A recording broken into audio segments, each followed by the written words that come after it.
Boss.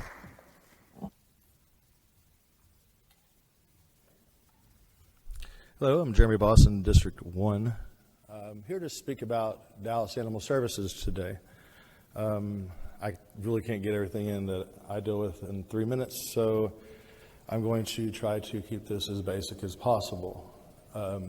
Just look at the stats from 4 years ago to now.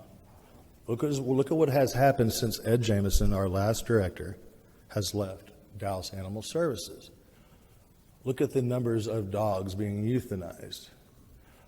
Look at the budget that we have, $18 million, and we're talking about another million soon. I believe it's the end of this month. Before we give them any more money, we want to know where that money went.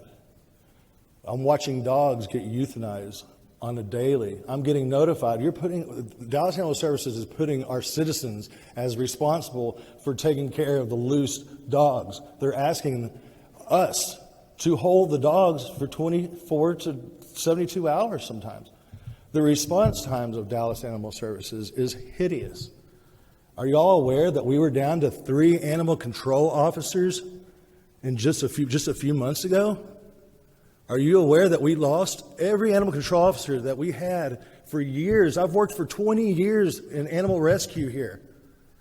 All our good animal control officers are gone. Morale is horrific.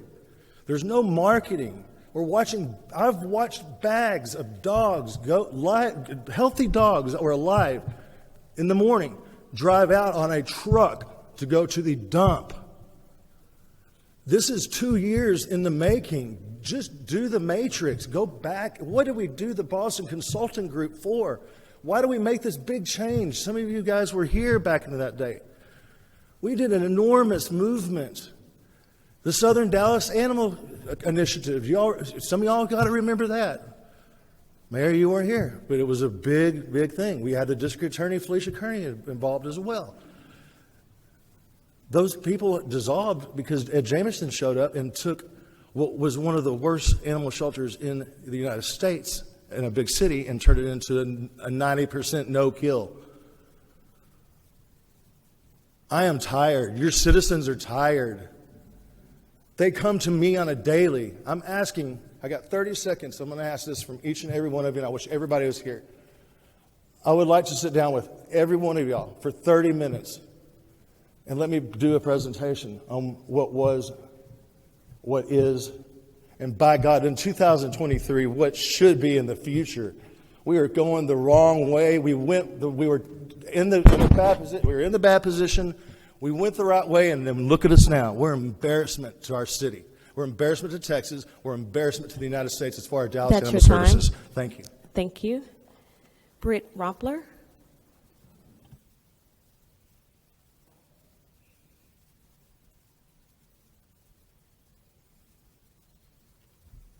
My name is Britt Rumpler, and I live in District 13. I'm here today to raise awareness of the animal crisis in Dallas and to implore the members of our city council to support the rescue of these animals in our city. I am aware of situations where Dallas Animal Services has fallen short of their critical mission in our city to lead the nation in compassionate care of animals while finding positive outcomes for all placeable pets through innovative shelter operations and community engagement. Despite an $18 million budget, one of the largest in the country, almost 2,500 dogs and over 800 cats were euthanized last year. Dogs have died in their kennels under the care of Dallas Animal Services. Citizens have waited for days for assistance from Dallas Animal Services when they themselves are helping stray animals on their own dime and sacrificing their own time. Dogs have died tethered to trees in our community with no shelter or water because nobody came to save them. Puppies are euthanized for behavior when they're really just scared. Animals are abused, neglected, and forgotten in the streets of our city. Capacity levels have been blamed for an increase in euthanasia levels at Dallas Animal Services. But even when intakes are low, euthanasia levels are at high. Why?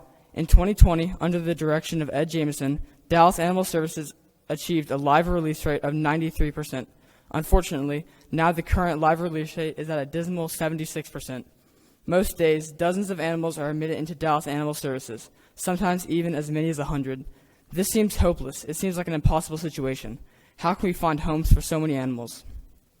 I don't know, but what I do know is that our city needs to be proactive, not reactive. Simply reacting to this problem is causing horrifyingly high rates of euthanasia and thousands of neglected and abused animals in our city. Dallas can do better. There's a reason animal laws have been put into place. Irresponsible pet owners who break the law should be ticketed. Dallas Animal Services is not only here to help, but to enforce. And then, if these citizens show up to court and prove they made things right, be fair and dissolve their ticket. The hope is not to punish people, but to create change, to teach them to be better. And what about grants for a not reduced, but free spay and neuter program? This is not currently available in the zip codes of highest needs. Offer free spay and neuter, too many animals aren't born. You don't have hundreds of unwanted animals filling up the shelter, problem solved. And how much of the annual $18 million budget is spent on marketing these animals in need? How is our greater community even supposed to know about these animals if they aren't told about them? 13 dogs and 3 cats were euthanized just yesterday, and most of them because they, quote, ran out of space at Dallas Animal Services. This is tragic, and our city can do better. Even I can see that, and I'm 15 years old. Thank you. Thank you. This concludes your first 5 registered speakers. The remaining speakers will have an opportunity to address the City Council at the end of the meeting.